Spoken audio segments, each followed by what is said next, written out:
Welcome back to the class. আজি আমি শিকিম প্ৰজেকশনৰ বিষয়ে কিন্তু তাৰ আগতে আমি অলপ কিছুমান বেসিক বস্তু জানিবলগীয়া আছে before we move to the projection point আমি কিছুমান বস্তু জানিব লাগিব এখানে চাও কি জানিব লাগিব projection তোমালোকে আগত ইয়াৰ মিনিংটো চাই লবা কি হয় projection মানে তো তাৰ আগত আমি চাম four quadrants যে projectionত তুমি এই four quadrantsৰ বিষয়ে যদি নাজানা তেনেহলে তুমি এই চ্যাপ্টাৰটো তুমি একো টাচ কৰিব নোৱাৰিবা একো সুবও নোৱাৰিবা পাৰিলে সো আমি যিকিটা কোয়াড্ৰেন্টস আছে সেইকিটা বিষয়ে আমি অলপ জানো এতিয়া সোৱা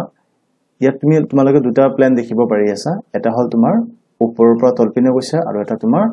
এনেকুৱা পথালিকে গৈছে তো এই দুটা প্ল্যান আছে যেটো ওপৰৰ পৰা তলপিনে আহিছে মানে এই সম্পূৰ্ণ প্ল্যানটোৰ কথা কোৱা হৈ আছে এইটো যেটো প্ল্যান দেখিছা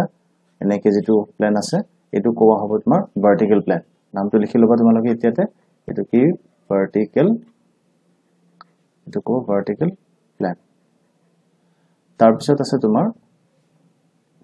যে আৰু এটা আছে পথালিকে আছে নহয় এটো আৰু এটা আছে পথালিকে এটো তোমালোকে কি কৰিবা এটো দেখিছা এটো যেটো পথালিকে আছে ইয়াক আমি কি বুলি কম হৰাইজন্টাল প্ল্যান বা HP শর্ট ফর্মত আমি ইয়াক কি বুলি কম HP তো horizontal PLAN horizontal plan তো ক্লিয়ার হৈ গল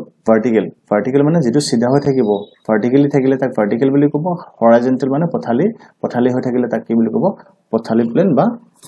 হরাইজন্টাল প্লেন ঠিক আছে তো ইয়াত আৰু এটা লাইন দেখিব পাৰিছে এইটো যেটো মাজৰ লাইনটো দেখিছা এইটো তোমাৰ এই মাজৰ লাইনটো কি হৈ আছে তোমাৰ উমৈহতীয়া লাইন হৈছে কাৰ কাৰণে এই হৰাইজন্টাল আৰু ভাৰ্টিকেল লাইন এই দুটা বস্তু তানে ইয়াত কটাকটি কৰিছে মানে ইয়াৰ মাজেৰে গৈছে যেনেকে যদি টাচপাতৰ যেটো আছে যে টাচপাত হয় হেতু যদি দুটা কাটি কিনে এনেকৈ লগাই দিয়া যায় তেনেহলে দেখা তেনেকুৱা লাগিব হা লাগিছে এক্সৰ নিচিনা দেখা যায় কেতিয়াবা তো কেতিয়াবা চাৰিটা ঘৰ আছে ইয়াত আকৌ ইপিনে এটা ঘৰ ইপিনে এটা আছে দেন তোমাৰ ইপিনে এটা আছে দেন ইয়াত এটা তো এনেকুৱা ঘৰ কিছুমান আমি ইয়াত দেখিব পাইছো তো এই প্ৰত্যেকটো ঘৰকে এককটা কি বুলি কব কোয়াড্ৰেন্ট বুলি কব XY লাইনটো কি লাইন বুলি কম ৰেফাৰেন্স লাইন বুলি কম তো আমাৰ যেটো এটো লাইন হয় এটা আমি কি বুলি নাম দিম ৰেফাৰেন্স লাইন সবে এইবিলাক নোট কৰি যাবা ৰেফাৰেন্স লাইন বুলি আমি জানো সো এটো হল আমাৰ ৰেফাৰেন্স লাইন বাকি এতিয়া আমি যে কলো যে চাৰিটা ঘৰ আছে তো সেই কাৰণে ইয়াক কি বুলি কয় ইয়াক কোয়াড্ৰেন্ট বুলি কয় এটো দেখিছা এটো ফাৰ্স্ট কোয়াড্ৰেন্ট বুলি কয় তাৰ মানে যেটো HP যে আছে এটো দেখিছা তোমালোকে HP টো HP ৰ ওপৰত যদি থাকে আৰু কোনো এটা বস্তু যিকোনো বস্তু যিকোনো পয়েন্ট যিকোনো লাইন যিকোনো বস্তু এটা যদি তোমাৰ কয় যে HP মানে হৰাইজন্টাল প্লেনৰ ওপৰত আছে আৰু VP ৰ সন্মুখত আছে এনেকুৱা যদি কয় যে কোনো এটা পয়েন্ট আছে কোনো এটা বল আছে কোনো এটা যিকোনো বস্তু এটা ৰখা আছে ইয়াত যদি এনেকে কোৱা হয় যে HP ৰ ওপৰত আছে আৰু VP ৰ সন্মুখত আছে তেতিয়া হলে ক'ত থাকিব আমাৰ ফাৰ্স্ট কোয়াড্ৰেন্টত পৰিব এটোক আমি কি বুলি কম ফাৰ্স্ট কোয়াড্ৰেন্ট বুলি আমি ফাৰ্স্ট কোয়াড্ৰেন্ট বুলি কম সিমিলাৰলি যদি কোৱা হয় HP ৰ ওপৰত আমাৰ HP ইপিনো আছে এটো আমাৰ HP হয় মানে হৰাইজন্টাল প্লেন হয় আৰু এটো ভাৰ্টিকেল হয় যদি কোৱা হয় HP ৰ ওপৰত কিন্তু ভাৰ্টিকেল যেটো প্লেন আছে ইয়াৰে পিছপিনে হয় না নহয় তুমি যদি ইয়াৰ পৰা যদি কোনোবাই বা মানুহ এজনে বা অবজাৰ্ভাৰ যদি চাই আছে যদি ইয়াৰ পৰা চাই থাকিলে কি কৰিব যে ইপিনৰ পৰা মানুহ আমি চাই আছো যে এটো কি বুলি লিখিছে ফ্ৰন্ট বুলি লিখিছে নহয় তো এই ফ্ৰন্টৰ পৰা যেতিয়া চাই থাকিলে এই প্লেনটোৰ পিছপিনে নহব জানো তো এই প্লেনটোৰ পিছপিনে যদি থকা বুলি কয় যে তোমাৰ এটা পয়েন্ট আছে যি পয়েন্টটো নেকি তোমাৰ কি হৈ আছে HP ৰ ওপৰত আছে কিন্তু VP যেটো আছে যেটো ভাৰ্টিকেল প্লেন আছে এটোৰ পিছপিনে আছে তেতিয়া হলে ক'ত পৰিব হেতুক আমি কি বুলি কম সেকেন্ড কোয়াড্ৰেন্ট বুলি কম আকৌ ঠিক তেনেদৰে যদি কয় HP ৰ তলত কিন্তু যেটো VP আছে VP ৰ পিছপিনে তেতিয়া হলে ক'ত পৰিব এটো ইয়াত যিমান বস্তু পৰিব সব আমি কিয় থাকা বুলি কম থাৰ্ড কোয়াড্ৰেন্ট বুলি কম এটো আকৌ যদি কয় তোমাক যে VP এতিয়া আমাৰ এটো VP হয় আমাৰ তো VP ৰ যদি কয় যে VP ৰ সন্মুখত কিন্তু HP ৰ তলত তো এনেকুৱা পৰিস্থিতিত কি হ'ব তোমাৰ ইয়াত যেটো বস্তু থাকিব তাক আমি কি কৰা বুলি কম এটো ফোৰ্থ কোয়াড্ৰেন্টত থকা বুলি আমি জানাম তো এনেকে আমি কোয়াড্ৰেন্ট বিলাক ভাগ কৰিম আৰু ইয়াৰ পিছত আমি প্ৰজেকশন অফ পয়েন্টস মানে পয়েন্টছৰ প্ৰজেকশন কেনেকে হয় কেনেকে পয়েন্টছৰ যেটো সা হয় পয়েন্টছৰ যেটো তোমাৰ প্ৰতিচ্ছবি হয় আন এটা প্ৰতিচ্ছবি আমি কেনেকৈ ল'ব পাৰো এই কোৱাড্ৰেন্ট বিলাকত সেইবিলাকৰ বিষয়ে আমি আলোচনা কৰিম তো এতিয়া সবৰে ক্লিয়াৰ হৈ গৈছে মই আকৌ এবাৰ ৰিভাইজ কৰি দিছো যে যদি কোৱা হয় যে ভাৰ্টিকেল প্লেনৰ সন্মুখত তেতিয়া হলে তোমাৰ কোড থাকিব এটো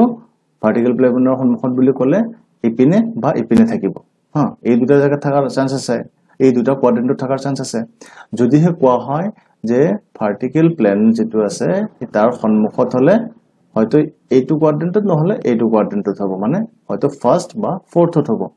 কিন্তু যদি কয় যে এইচপি ৰ ওপৰত তেতিয়া হলে ফাৰ্স্ট কোৱাড্ৰেন্টত আহিব আৰু যদি কয় বলে এইচপি ৰ তলত তেতিয়া হলে তোমাৰ কি হ'ব ফোৰ্থ কোৱাড্ৰেন্টত আহিব ঠিক তেনেদৰে যদি কোৱা হয় তোমাৰ ভিপিৰ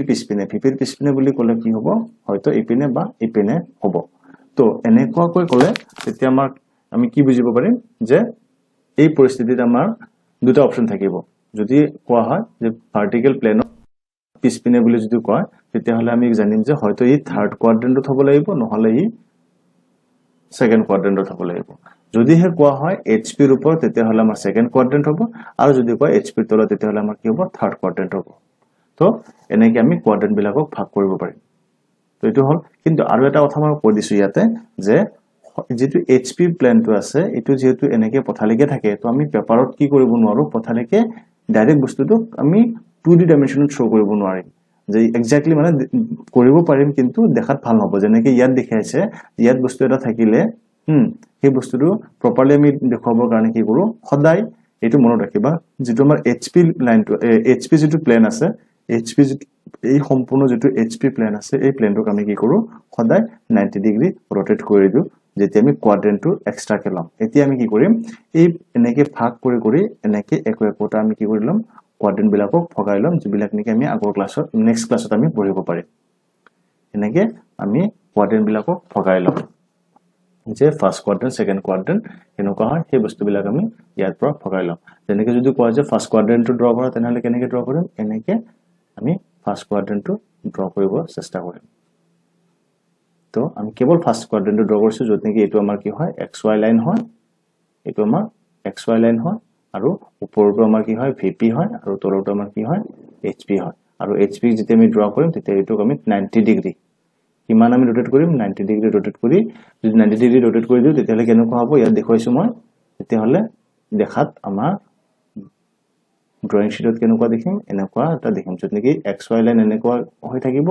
ওপৰত তোমাৰ ভিপি থাকিব আৰু তলপিনে কাৰণ 90 ডিগ্ৰী ৰোটেট কৰাৰ লগে লগে এটো যদি আমি 90 ডিগ্ৰী ৰোটেট কৰি দিম তেতিয়া ই কি হ'ব এনেকে এই বস্তুটো ইয়াত সিধা হৈ যাব কাগজ তোমালোকে কাগজেৰে এই বস্তুটো কৰি চাব পাৰা হলে এটো ভিপি এটো এইচপি এনেকে হ'ব এইচপি মানে হৰাইজন্টেল প্লেন ভিপি মানে ভাৰ্টিকেল প্লেন তো আজি তোমালোকে এই প্লেনৰ বিষয়ে অলপ জানিলো দেন আমি যেতিয়া প্ৰজেকশন অফ পইণ্টছ কৰিম তেতিয়া তোমালোকে ভালদৰে বুজিব